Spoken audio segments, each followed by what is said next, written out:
ரமலான் மாதம் 17 வெள்ளிக்கிழமை அன்று பத்ருடைய யுத்தம் நடந்துச்சு.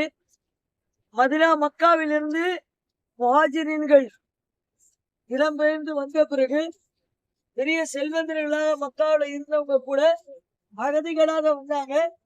அவருடைய எல்லா பொருளாதாரத்தையும் மக்கத்து காபிர்கள் என்ன செஞ்சாங்க, அபகரிச்சு கொண்டாங்க. அவர்களுக்கு பாடம் புகட்டுவதற்காக கண்மணி நாயகம் ஸல்லல்லாஹு அலைஹி வஸல்லம் அவர்கள் ஒரு திட்டம் போட்டாங்க. இந்த நேரத்துல மக்காவிலிருந்து சிரியாவை நோக்கி வியாபார கூட்டம் இந்த பத்ரு வழியாகத்தான் செல்ல வேண்டும்.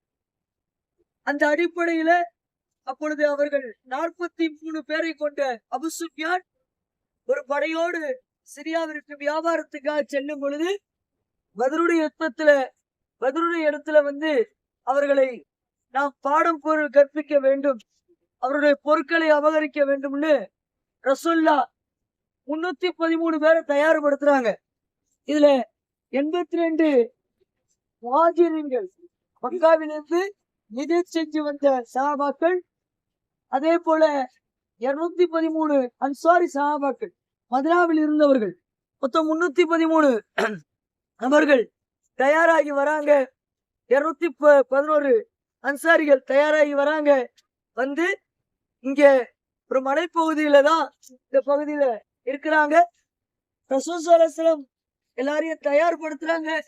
இந்த விஷயம் தெரிஞ்ச அபு சுஃபியான் மக்காவிற்கு தகவல் கொடுத்து நம்மை தாக்குவதற்கு வராங்கன்னு சொல்லிட்டு ஒரு பெரிய படை ஆயிரக்கணக்கான பேரை தயார் செய்து கொண்டு இங்க வந்து சரி போர்க்களம் ஆரம்பமாவது.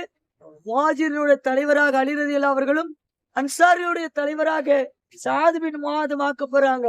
எதிரிப்படையில அபுஜஹல் காஃபிருடைய தலைவராகிறாரு. அவங்க நைட்டு ஃபுல்லா நம்ம நிறைய மக்கள் இருக்கிறோம் என்று சொல்லி ஆட்டப்பாடத்துல இருந்தாங்க. ஆனா கண்மணி நாயகம் ஸல்லல்லாஹு அலைஹி வஸல்லம் இஸ்லாமில் 313 பேர் தான். அல்லாஹ் களைப்போடு வந்த மக்களுக்கு மற்ற எல்லாம் சஹாபாக்களும் நிம்மதியான தூக்கத்தை கொடுத்தான். ஒரு மழையை அனுப்பி குளிர்ச்சியை கொடுத்தான். வீட்டு எப்படி இருக்கு பாத்தீங்களா, அல்லாஹ் ஒரு குளிர்ச்சியை கொடுத்தான். தண்ணீர் கொஞ்சமா இருந்துச்சு, தண்ணீரை கொடுத்தான். அதுலயே கொஞ்சம் வெற்றிகளை தெரிஞ்சிச்சு. அது மட்டுமல்லாம கண்மணி நாயகம் ஸல்லல்லாஹு அலைஹி வஸல்லம் அவர்களுக்கும் சஹாபாக்களுக்கும் முழு வெற்றியை பதில கொடுத்தான். ஆனா எதிரிகள் நாம அதிகமா இருக்கிறோம், அவன் வெற்றி கொண்டுருவோம்னு சொல்லிட்டு அவங்க என்ன செஞ்சாங்க, ஆட்டம் பாட்டத்தோடு இருந்தாங்க. ஆனா அண்ணன் பெருமானார் ஸல்லல்லாஹு அலைஹி வஸல்லம் அல்லாஹ்வுடைய உதவியை எதிர்பார்த்தவர்களாக சர்தாவுல கடந்து அழுதாங்க. யா அல்லாஹ், இது சிறிய கூட்டம், இந்த சிறிய கூட்டம் பெரிய கூட்டத்துக்கு மத்தியில இருக்கு. எல்லாம் இது உன்னை இபாதத்தை செய்யக்கூடியவர்கள், உன்னை வணங்கக்கூடிய மக்கள். இவர்கள் அழிக்கப்பட்டு விட்டால் இந்த உலகத்தில் அடுத்து உன்னை வணங்கக்கூடியவர்கள் இருக்க மாட்டார்கள். எனவே இந்த கூட்டத்தை பாதுகாத்து விடு என்பதாக கண்மணி நாயகம் ஸல்லல்லாஹு அலைஹி வஸல்லம் அவர்கள் அல்லாஹ்விடம் அழுது துஆ செஞ்சாங்க. இந்த நேரத்துலதான் அபூபக்கர் நாயகம் வந்தாங்க. ரசூலுல்லாஹ் தடைய தூக்குங்க, போதும், அல்லாஹ் தஆலா நமக்கு முழு வெற்றியை கொடுப்பான் என்பதாக சொன்னாங்க. அந்த நோன்பு வைத்த நிலைமையில ஹிஜ்ரி 2ல ரமலானுடைய 17 பிறையில அவர்கள் போரிட்டார்கள். அல்லாஹ் வெறும் 313 பேருக்கு போரை கொண்டு ஆயிரக்கணக்கான பேரை அல்லாஹ் வெற்றி கொள்ள செய்தான். அது மட்டுமல்லாமல் அல்லாஹ் நிகழ்த்திய அற்புதமான ஒரு விளையாட்டின 1000 கணக்கு கூட்டத்துக்கு அல்லாஹ் வெற்றி கொடுத்தான். இங்க வரும் பொழுது நம்முடைய ஈமான் உறுதியாகணும், ஈமானை உறுதிப்படுத்தணும். காரணம் என்ன, அல்லாஹ் எதை வேண்டுமானாலும் எப்படி வேண்டுமானாலும் மாற்றக்கூடியவன். அவனால் முடிந்து அவன் மேல நம்பிக்கை வச்சா வெற்றியை கொடுப்பான் என்ற நம்பிக்கை நமக்கு வரணும். இப்படிப்பட்ட முதல் போர் நடந்த இடம். இதுல 43 சஹாபாக்கள் ஷஹீதாங்க, அவங்க அடக்கப்பட்டிருக்காங்க. 70 காபிர்கள் பிணை கைதிகளா பிடிக்கப்பட்டாங்க.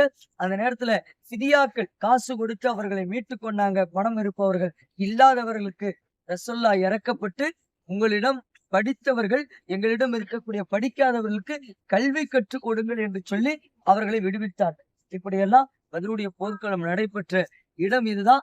ரசூல் ஸல்லல்லாஹு அலைஹி வஸல்லம் அவர்கள் பத்ருடைய போர்க்களம் நடைபெறுவதற்கு முன்பு ஒரு இடத்துல உட்கார்ந்து பிளான் போடுறாங்க. எல்லாத்துக்கும் பிளான் இருக்குமா இல்லையா, எடுத்தோம் கவுத்தம் செய்ய முடியாது. பிளான் போட்டாங்க, இந்த இடத்துல இவங்க நிக்கணும், இந்த இடத்துல இவங்க நிக்கணும். கொடுத்தா எல்லா விதமான வெற்றி கிடைச்ச இடம் தான் இந்த இடம். சலாம் சொல்லிக் கொள்வோமா? நடக்கும். அஸ்ஸலாமு அலைக்கும் المؤمنين والمسلمين إن شاء الله لاهق نسأل الله لنا ولكم العافية. السلام عليكم يا شهداء البدريين رضوان الله تعالى أجمعين. சஹாபாக்கள் அறிஞர்களுடைய அவர்கள்லாம் ஃபுல் வீடியோ.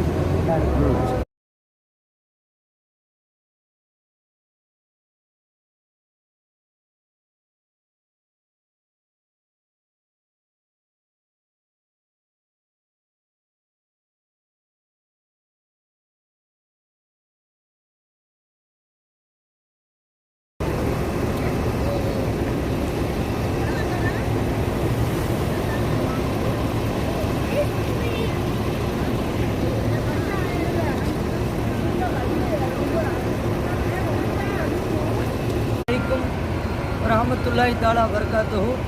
அல்ஹம்துலில்லாஹ், அல்லாஹ்வுடைய கிருபையால் ஹமீதி அச்சரில் சேர்ந்த ஹஜ் முகமதுடைய பதிவு. இப்பொழுது நாம் இருக்கக்கூடிய இடம் பத்ரு போர்க்களம் நடைபெற்ற பத்ரு என்ற இடம். அங்கு இப்பொழுது நாம் இருக்கக்கூடிய இடம் ரசூல் ஸல்லல்லாஹு அலைஹி வஸல்லம் அவர்கள் பத்ரு யுத்தக்களத்திற்காக வேண்டி எங்கு சஹாபாக்களை வைத்து திட்டம் தீட்டினார்களோ அந்த இடம்தான். அங்கு பள்ளி கட்டப்பட்டுள்ளது. இங்குத்தான் கண்மணி நாயகம் ஸல்லல்லாஹு அலைஹி வஸல்லம் அவர்களும் அன்பு சஹாபாக்களும் தொழுகை நடைபெற்ற இடமும், அதுபோன்று பத்ருடைய யுத்தக்களம் எப்படி நடைபெற வேண்டும் என்று ஒரு திட்டம் தீட்டிய இடம் இந்த இடம்தான். அல்ஹம்துலில்லாஹ், இன்று நம்முடைய ஹமீதி ஹாஜிமார்கள் இங்கு வரவழைக்கப்பட்டு பத்ருடைய யுத்தக்களம் நடைபெற்ற இடத்தையும், அதுபோன்று இந்த பள்ளியிலே மகரீபு தொழக்கூடிய பாக்கியத்தையும் அல்லாஹ் தந்தல் புரியும்னால் அல்லாஹ் ரப்புல் ஆலமீன் நம் அனைவருடைய எல்லா அமல்களையும் ஏற்றுக்கொள்வானாக.